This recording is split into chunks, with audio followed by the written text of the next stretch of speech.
Welcome to the Dream Journal. From the studios of KSQD in Santa Cruz, the Dream Journal is a weekly show where we explore the healing powers of nighttime dreams through conversations with dream experts and with you. Time is keenly found. We are not alone. Water over stone, even if you're by yourself. Even if you're by In the words of Carl Jung, who looks outside dreams, who looks inside awakens.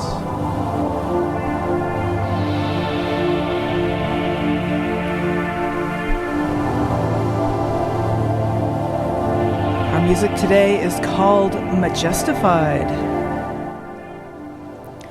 Created new for you again this morning. Dream medicine works from the inside out. By following the wisdom of each dream, one by one, we can experience powerful awakening and healing. Our guest today is Archetypal Dreamworker Amy Trafford. Stay tuned for that.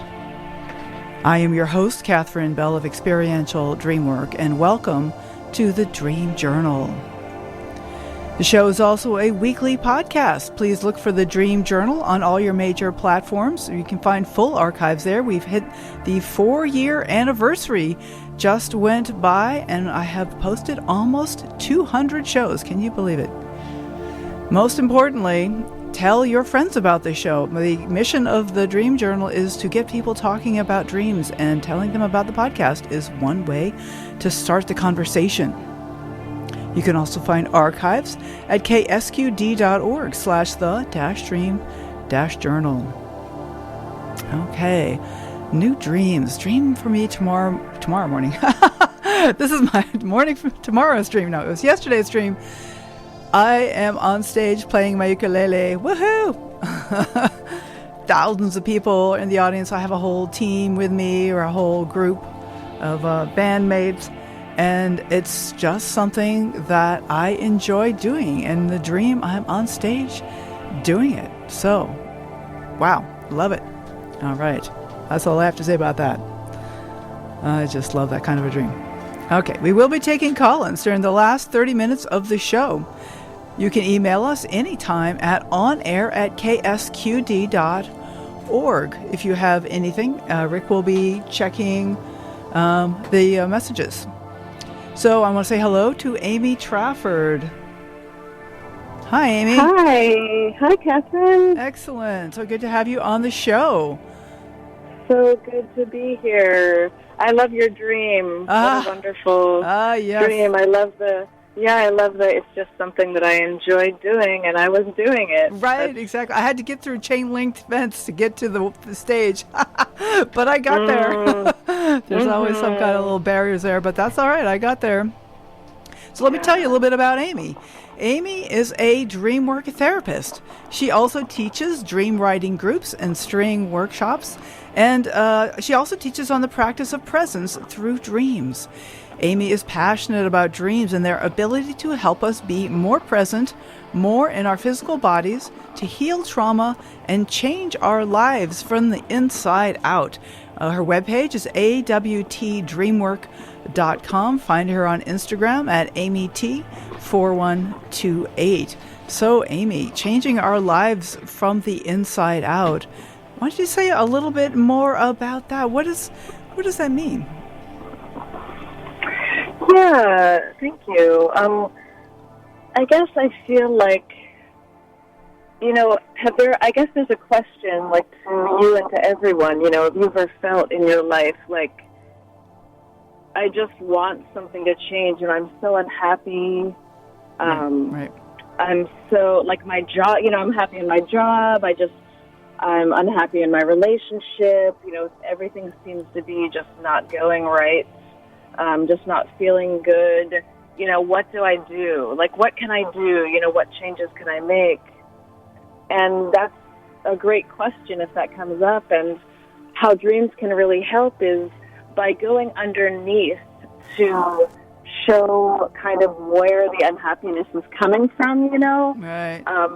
So it's less about changing your life from the outside and more about inquiring from the inside. Right, right. So the healing you're talking about has more to do with like the emotional healing and finding a sense of meaning and purpose, rather than physical healing and sickness or right. And yes, and then knowing that once the healing process from within begins, then that will be reflected in our waking life, in our outer life, as we're healing the inside and inquiring, and delving in and getting a greater understanding from the inside, then that will precipitate the change in our outer lives to like get new jobs or, change relationships, things like that. Right. Maybe you could give some examples. Like, how did a dream,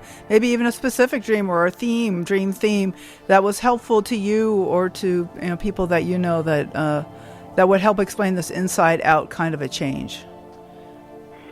Yeah. I guess one thing that I could offer as a first sort of sharing is that the reason that I came to begin working with someone with my dreams is because I was going about my life and I had a lot of issues, a lot of depression, unhappiness, like suicidal tendencies, eating disorder, like a lot of maybe intense manifestations of being unhappy. And then I sort of did some therapy and got to a point where I was could manage those things. Mm-hmm. And I was coping pretty well, and my life was, I was in college and my life was pretty good, had some friends, was able to work and all that stuff, but I just felt like there was more. There was more to life, and I wanted more. I didn't want to just live a decent life, be okay. Right. Just be skating by. Right. I knew that I had always felt connected to my dreams, and they always were speaking to me in a way, and I felt like I had a relationship that I didn't really understand, and I just felt like I want more to life. I want to really be alive. I don't want to just be walking through life, just kind of sleepwalking, going through the daily, get up, go to work, come home, go to sleep. I just wanted more. And so for me, that's like my example of going from the inside is I also wanted to, I just knew I could be happier, right, or more of myself. I just had this sense. Yes, it's so like is this all there is kind of question. Exactly. And the answer was very clear to me that this wasn't all there was. Mm-hmm. And in fact, I felt like sure that there was so much more, and I was really interested in it. So I wonder if you could give some example of a particular dream that was helpful for you in kind of coming through this.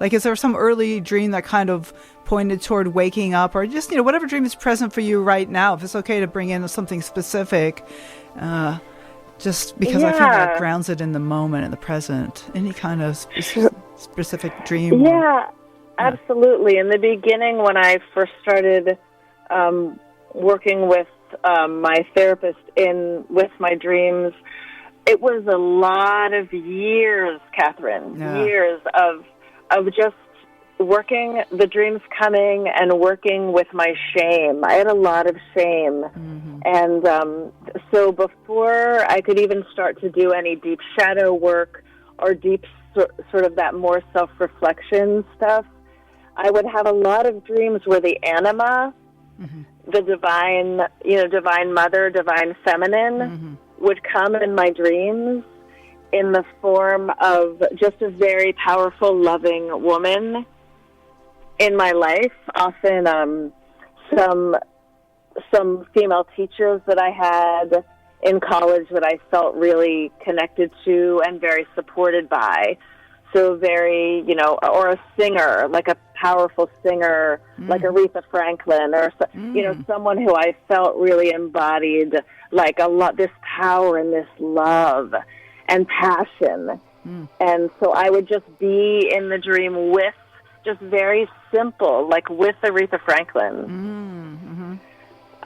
Nothing. Sometimes she'd be singing to me, like quietly, or sometimes we'd just be doing the dishes together. I love that. I can picture her here right really now. simple, She's like right looking over your shoulder. Amy, there she is. Yeah, right, exactly. And it was just to take in, it just took so much to take in the love that was being offered to me. Yeah. In that dream. And in general, I feel that that's what dreams do for us, is like they offer us just a place. They're just a place of love, of incredible love. No matter what the dream is, which is kind of maybe a radical and difficult thing, because sometimes dreams are very uncomfortable. But, in really, they are coming from a place of love to try to, help us, heal us, wake us up, and help us become more whole and closer to our true selves, our soul selves. Yeah, right. So even in these difficult dreams, so you're saying even the difficult dreams are offering us a place of love, like even the shadow work. Like you've mentioned shadow work. I wonder if you want to say some more about that, and how is shadow work, which can be so difficult, is how is that also love? Yeah. Thank you. I feel like shadow work is part of why Archetypal Dreamwork and the way that I work with dreams and work with people in dreams and have been taught, and is such an important part of why this style of dream work that I do is really can be very transformational, because it's not just kind of like feeling how Aretha Franklin was loving me, and that's so wonderful, like feeling this divine feminine love and connection and support. But then once that's part of it, but then comes like the reflective parts where the dreams come and show me how I'm not myself, how I'm doing things from a place of, projection and reaction, and I'm really not seated in the place of love, and I'm not working from and grounded in the place where I am love. I know that I'm loved, and therefore I can respond from a place of love and just truly as I am in my, on a soul level. Right. So shadow work is essential for that, because we have to the dreams can offer a mirror. Right. Because we, it's like we can't tell. It helps us show where we are, and we're not always in the lap of love. True enough. And very true. Yeah. So the dreams can come, and so I can have a dream where I'm at work. One of my jobs, my other is like I work at a restaurant, and that's a really very wonderful place to have a surface to work to show where I leave myself, where I leave my heart, where I leave my connection with the divine, as I know the divine. And so I have a dream where I'm just doing dishes, where I'm running around and just so frantically in this frantic place and trying to get everything done and feeling like I will never get it done. And the feeling there is fear. That feeling of stress and franticness is fear. So it's not just frustration, that underneath that or as part of that is fear, like literally fear? Absolutely, yes. So the feeling underneath is the fear, and it's manifesting kind of as like overwhelmed, that overwhelmed feeling. and like stress, anxiety. But really, to say a feeling tone, that is the fear. So I can notice when I'm running around and I'm in that anxious place and thinking I'm all alone and I can never get it done, which is the scenario that the dream is bringing to me, then I can recognize it as fear. And when I recognize it as fear, that's the beginning of me really coming back into myself. Which sounds funny because it's like, right? It's why? Why want to feel the fear? Why? Like, no, I don't want to feel that. I want to avoid that at all costs. And if possible, really, I'd like to blame somebody else. Yes, right, exactly. Yes. It's just right. Complain. There's so many levels, right? Be angry, complain. Yeah. It's the job. Oh, this job is so this and that, and this person and that person, and if things were run more efficiently, I wouldn't feel this way, and on and on. So the way down and the step toward my heart and the place of love and like reconnection to the sort of divine world and the archetypal world of the dreams, which is a reality, that's happening on top of this reality that where I'm going crazy and I'm anxious or, not really present in my body. And that's the other thing that recognizing the fear does is it brings me into my body. Finding the feeling underneath that reaction of that franticness and that stress and anxiety and recognizing it as fear really grounds me in my body. Right. And brings me back in. So that brings me to presence. Like about the idea of presence. Like, what does that mean? How's that related to the body? And how do these feelings help me actually get to that sense of presence? Right. Well, that is the way. The feelings that the dreams bring actually do bring us, is the process of bringing us back into the present moment and into our physical bodies. And then we get to have a sensual experience. We're in our bodies and we get to feel everything that's there. And so often, and it also slows things down. It helps to slow things down. Which, because when we're in reaction, when we're separate from ourselves and we're just not in our bodies, we can't, everything is usually sped up.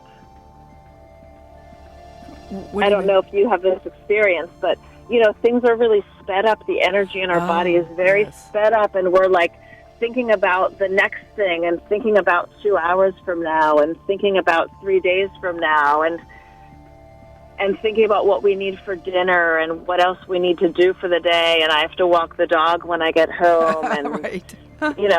And what am I going to make for dinner, and do I have this or that, or do I need to get gas, and and really how the dreams can help us is by giving us a moment to return to and breathe into, like a meditation, and start to enter back into the feeling that the dream brings, and that brings us back into our body and into the moment. So you're talking about taking a dream that happens at night and then bringing the feelings from that dream into the waking life, and the scenarios, I always start the show with a dream and thinking of myself on stage and thinking of myself crawling through the chain link fence and to get to the stage. But to bring those feelings into waking life, that's what you're saying? Yes, absolutely, absolutely. So what I love about the archetypal dream work and the work that I have been doing for so long is, and it's so helpful, is it's very esoteric and kind of experiential, as you say, as your show title. Right. Says. The Experiential Dreamwork. You're talking about my webpage. Yes. Yeah. Yes, and it's also there's a way that it's very nuts and bolts. Yeah. It's like there's a practical element. So if we could use your chain link, your being on stage thing, please. like for instance, I don't know what getting through the chain link fence was like for you. What the feeling was in that and how that was familiar to you, that process of the chain link fence, and kind of were you climbing up it, or? Oh, well, let me see. As I feel into that moment, I've just come sliding down this long wooden thing to get to close to the stage, and then I see the chain link fence, and it's a moment of like, stop, like, whoa, I can't go any farther. But then I notice that the bottom, there's like a corner next to a post where it's not attached very securely, and I just reach down and lift it up, and the whole corner is loose, and so I just get to crawl through. I don't even really have to stoop that much. It's really not as much of a fence as I thought it was. I guess that's part of the insight. It's like I think it's this big barrier, but actually it's pretty easy to get through. Oh, that's helpful. Actually, just to have spend that minute talking about that dream. Interesting. Right. Yeah. That is really interesting. Right. So one of the places would be an example of how it can be sort of like a practical tool is, and it takes time to do this, to have the presence and to develop the ability to notice these things in our waking life, because we're just so, going about our days of this and that and tend to be very busy. But you might notice, okay, well, wow, I'm really feeling. So you're doing something in your waking life, and you might notice, oh my gosh, I feel like, there's no way to get around this. Right. Oh wait, this is the chain link fence. Oh wait, I'm feeling like there's the chain link fence. There's something maybe this is part of it. There's something I really want to get to, and I can't. I feel like I can't. I feel that obstruction. Yeah. Right. So then to notice that and be like, oh, I'm feeling that obstruction. This is the place in my dream of the chain link fence. Okay, let me stop. And acknowledge, feel that feeling of whatever the feeling is of that obstruction and being met with the obstruction. Well, I'll tell you, Amy, that there is fear there. That moment of feeling the obstruction and noticing that moment, I'm like there is this sense of fear, like I don't know what it is. I'm not worthy. I'm not something. This is not for me. There is like a momentary fear. But then I notice it's not that blocked off as I think it is. Right. So then that can happen in your, waking life, is you can remind yourself, and then you can also notice, I'll finish my sentence. You can remind yourself that, oh my gosh, I'm here. This is the chain link fence. Oh, right. It's actually not that. There's that corner. I can lift it up. Right. It's not that much of an obstruction. But another thing that might be helpful is to notice in your outer life, what are those obstructions? When does that feeling come up? When does it come up when you're wanting to do something you really love more than anything, and is very meaningful to you personally. Like the ukulele, just saying. The ukulele is very meaningful to me. Even though I'm a total beginner, I'm really having fun with it, but I do feel blocked sometimes. Yeah, right. And then having fun with it, and the ukulele itself, and being a beginner, there's so much there. What's that like for you? I'm guessing, it would be very vulnerable to be a beginner and just learning something. Absolutely. It is. It's very vulnerable to bring it out and play for other people. Even though I'm probably going to get some of the chords wrong, but I still want to do it. It's like the dream journal. I started this radio show and I'm like, well, let's just go and see what happens.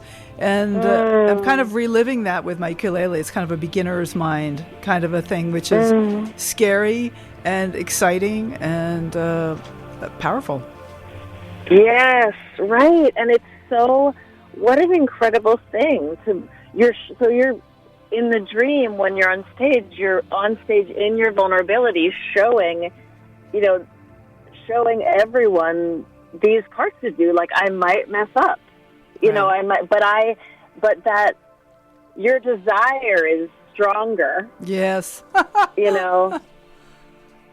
I don't know where it comes from, but I have this desire that often puts me in situations that are really uncomfortable, but I just feel like there's something valuable there. So, Amy, we're going to go to a short break, and I want to let everybody know, this is Amy Trafford, and we're listening to the Dream Journal, and my name is Catherine Bell. We'll be right back.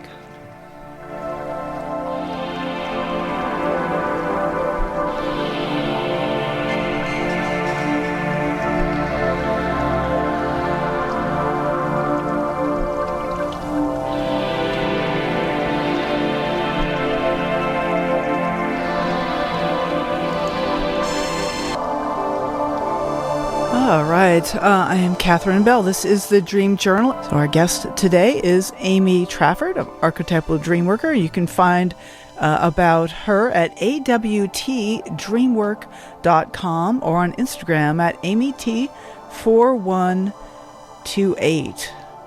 So I also want to make an announcement that you should mark your calendar for April 1st, April Fool's Day, when we will have special guest author of over a dozen books and shamanic dream guide Robert Moss. Very excited to host Robert Moss on the Dream Journal in just a few weeks on April 1st. Okay, Amy, welcome back.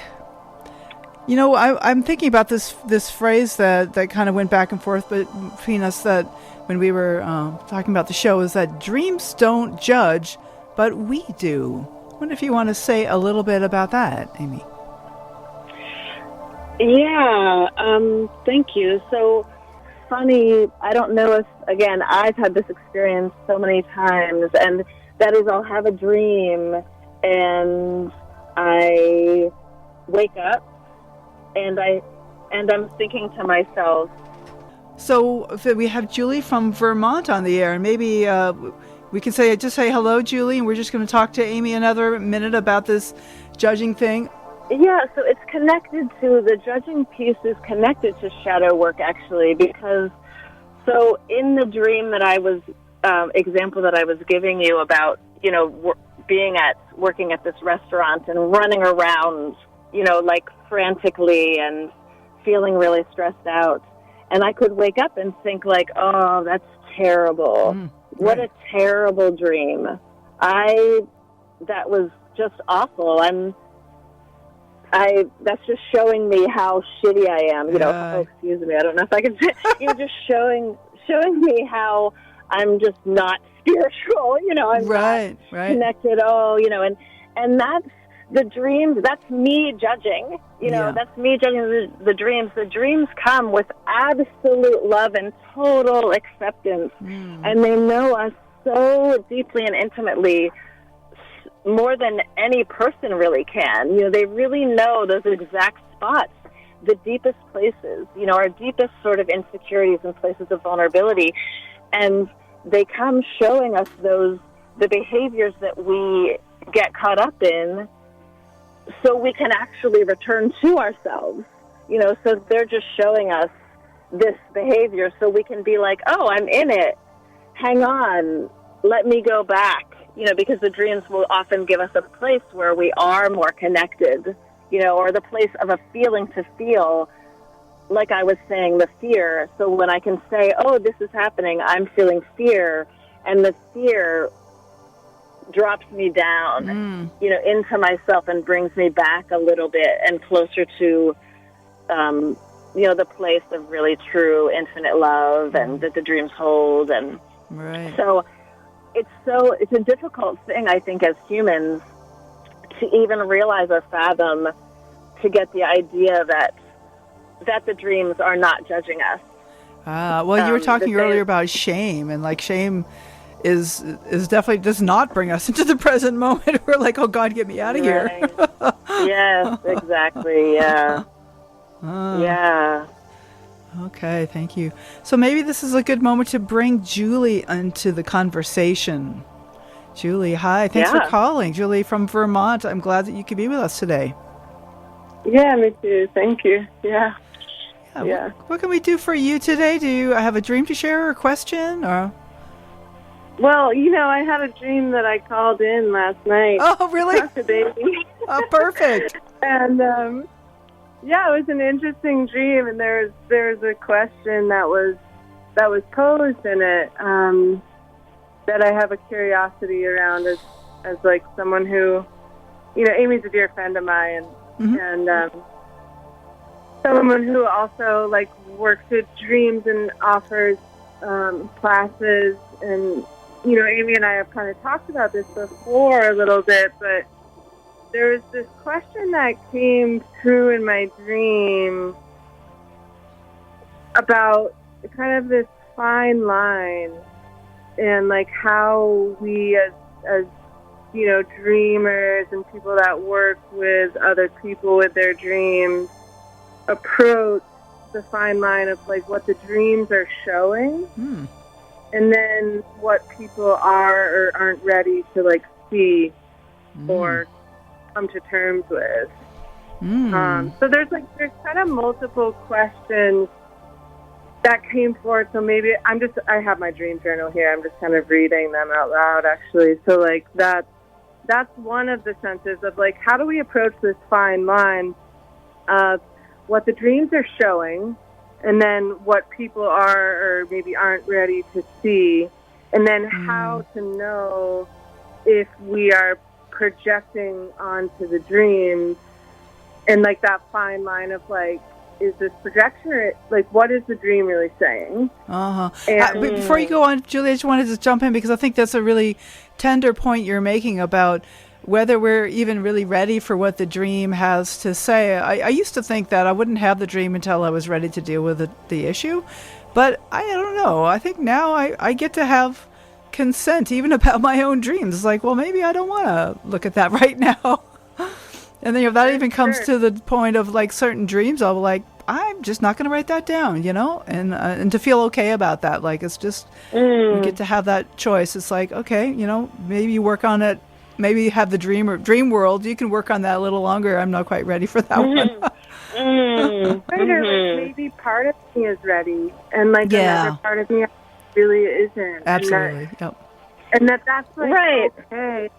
Yeah. I guess with that, this curiosity of like, I don't know, Amy, I don't think I've ever asked you this specifically, but like, do the dreams have a meaning? Like, or is there just, like, that's kind of the curiosity of like, if I'm interpreting my dream as like a given a given set of like something I could or couldn't be ready for, or could be ready and not ready simultaneously, then like that would say to me that there's a certain kind of quote unquote meaning from the dream that then I'm relating to being ready or not ready for, to relate to, what meaning is being made of the dream. I don't know. Do you think dreams have, I guess that's a curiosity. I've never asked specifically if like, do dreams have any meanings, or are we just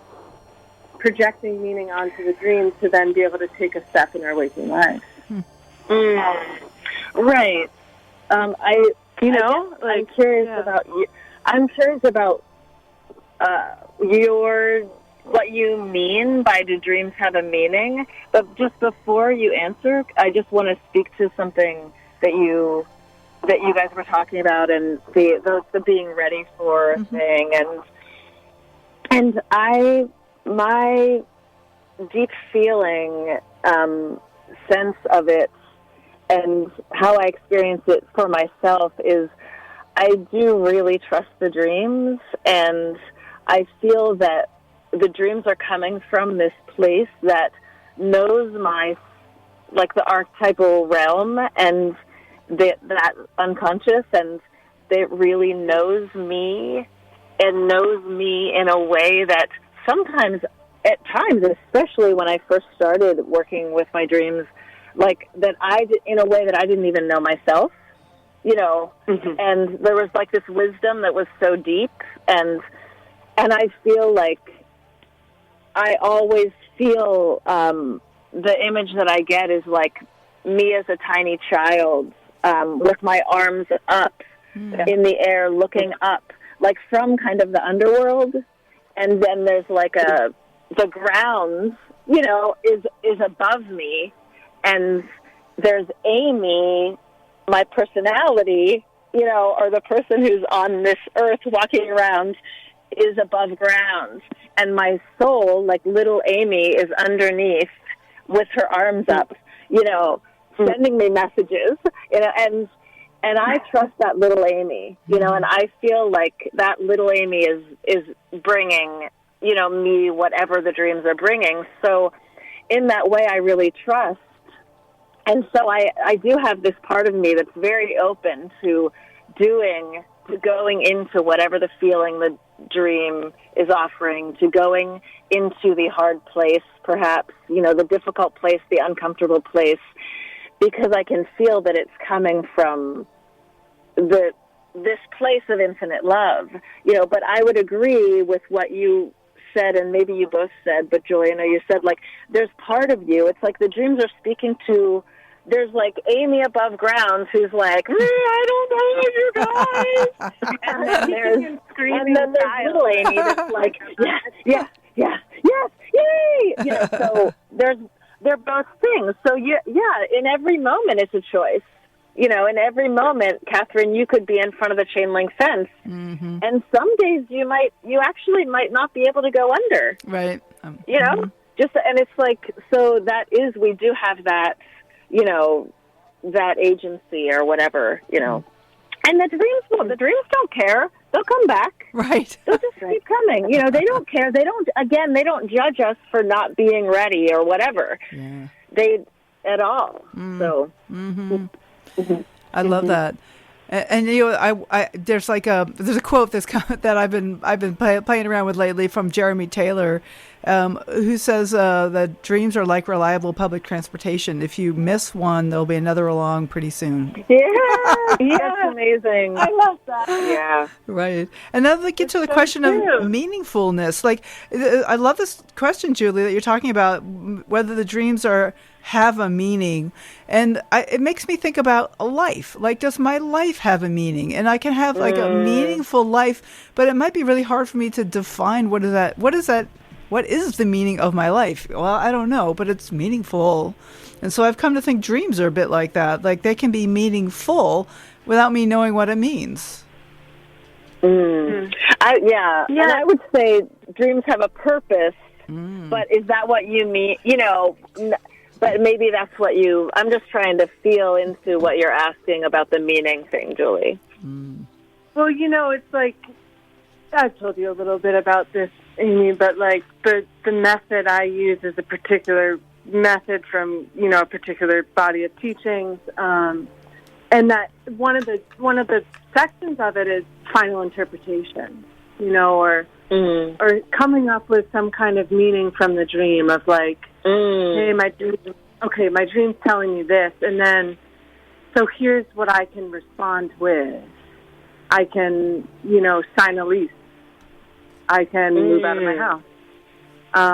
Because here's the meaning. I guess that's the curiosity, is like, I feel like in retrospect, when I've worked some of my dreams by myself, I'm like, oh, that's interesting. Like, for example, moving out of my house, based on some dreams that I had. But then in retrospect, I look back and I'm like, there could have been a different way to interpret that dream. Yeah. Yep. And so that's like, I don't know, like when I work with like the students, the meanings they come up with really inform what they choose to do with their life, with like their real life. So like when I've interpreted my house dreams a few months ago, and I chose to really actually move out, like, and make that change in my life, it's like, was that that's the curiosity for me, is like, and I don't know if it's answerable, but it's just, it's a curiosity of like, is the dream actually saying, hey, Julie, I mean, Amy, I've worked my dreams with you. Hey, Julie, break up with your partner. Oh. Hey, Julie, move out of your house, and like I can, like, am I projecting onto what that dream is saying, or like, is there sometimes like a real clear message that's like move to the third spot? Yeah. Oh gosh, this is so great. Yeah. Yes. So I want to say first off, it's valuable. All the inquiry and stuff is very valuable. And I feel like dreams can offer so much in so many ways. And the way that I have been trained, and the way that I feel it, my response to what you're saying is no. I guess is possibly, but unlikely. And it's connected to what I was saying about the inside out thing. What's unlikely? It's unlikely that the dream is saying, like, move out of your house. I see. Something very specific. Is giving you that, that clear of a directive, because the dreams are really like inviting us to go inside. They're really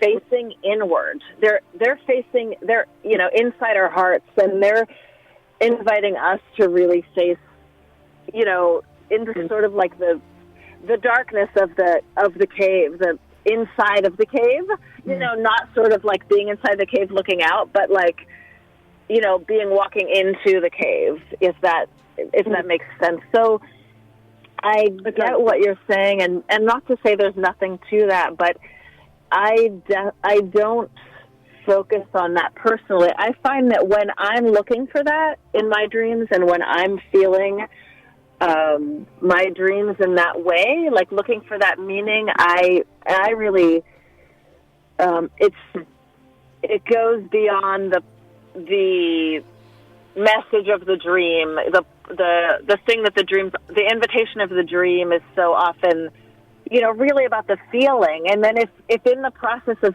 feeling the deepest feeling in the dream, like the most intense feeling place in the dream, that if the response to that, to spending time feeling that, is like, oh, I'm going to move out, that can happen. And that, and that's cool. And it's all cool. But, does that kind of answer your question, Julie? Yeah, it does. Yeah, so like, well, I gotta throw in what's projection. Like, we think projection is such this bad thing. Like, oh God, I was projecting. But maybe it's useful. Maybe it's being projected out because then I can see what's really happening inside of me. Like, maybe I've wanted to move out for a long time, and whether it was a dream or whether it was an ad I saw on TV that said something about moving out, that I'm like, oh my God, I'm going to move out. But it's bringing out something that I really wanted to do all along anyway, and like, far out, let's bring it out. Oh, I love that. Yeah, that's nice, Catherine. Yeah. So it's like supporting, it's a thing outside of yourself that's supporting the thing that you know deep inside. Yes. But you just can't, So you can't just quite kind of are looking. It. Right. Yeah, so that thing supports a more deeper desire place, or this knowing, or that's. I think it can get really tricky, cool. Though. I mean, I really do. Like, I'm all game to play with projection. I actually really enjoy that as a play, because it is a very omnipresent happening in life. I'm not interested in ridding myself of projection, because I think it's pretty natural in a lot of ways. Yep. But I do find a curiosity, like, I mean, I do think there's, like, certain resonances, like, if I was to see the TV ad or I have been there.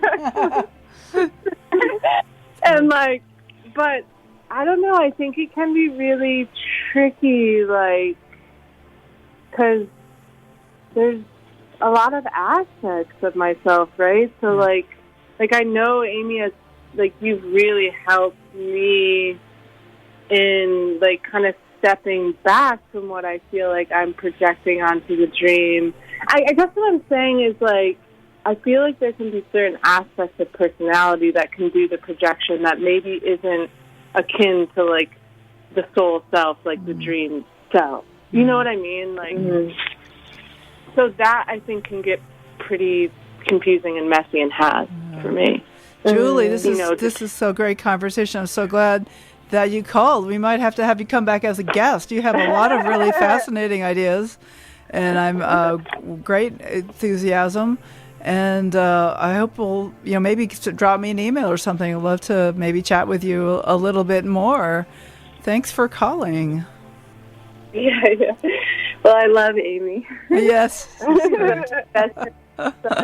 clearly, you guys have a lot to talk about. Very interesting things. Thank you so much, Julie. Okay. All right, I'm going to hang up now. Okay. Bye. Bye now. So Amy, we have a few minutes left, and I'm wondering if there's anything we haven't got to. We have, 1 minute left, minute and a half. I wonder if there's any, things you want to mention, maybe about some things you're offering, or a topic that we haven't touched on. This is your chance.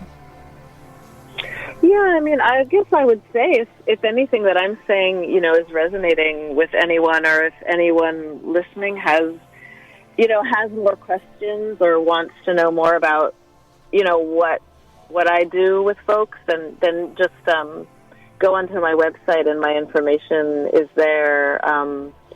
And I'd be happy to tell you more, so you can get a feel for things. I guess I just want to say that this work has, Archetypal Dreamwork, and has just changed my life so much. And it's changed.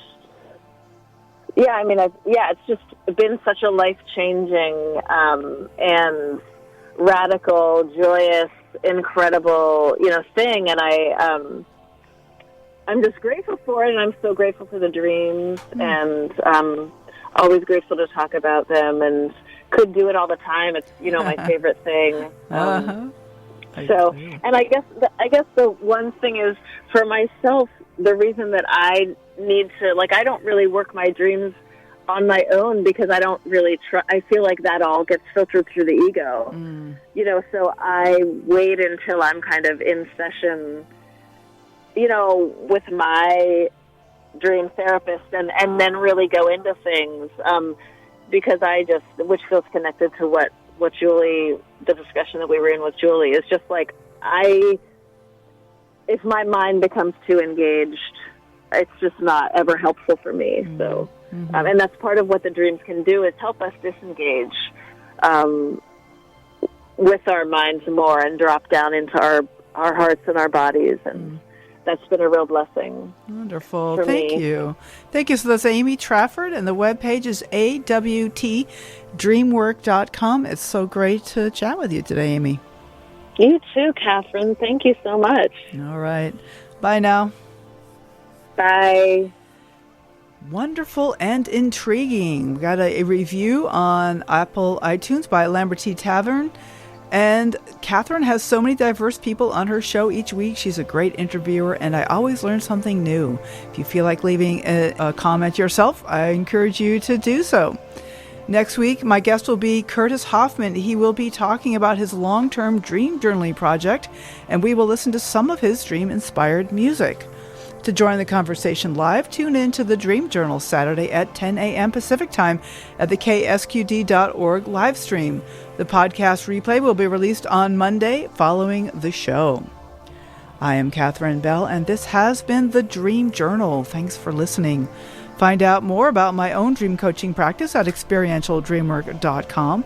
You can email me at catherine@ksqd.org. That's KATHERINE@ksqd.org. I do offer workshops and classes, as well as private session work. The Dream Journal is produced at the studios of KSQD in Santa Cruz, California.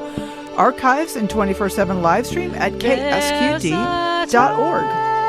I'd like to thank Rick Cluffel, engineer and music creator. You can find the ambient music at pandemia.com. I'd like to thank Tony Risamano, Eva Milady. Intro music is Water Over Stones. Outro music is Everything, both by Mood Science. Tomorrow morning when you wake up, take a minute to write down your dream and bring it to the next Dream Journal.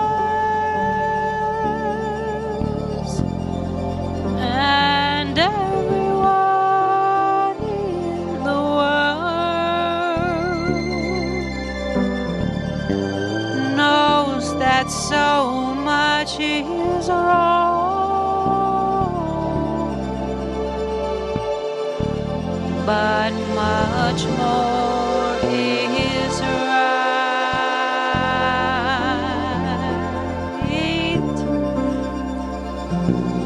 We see in the darkness by shining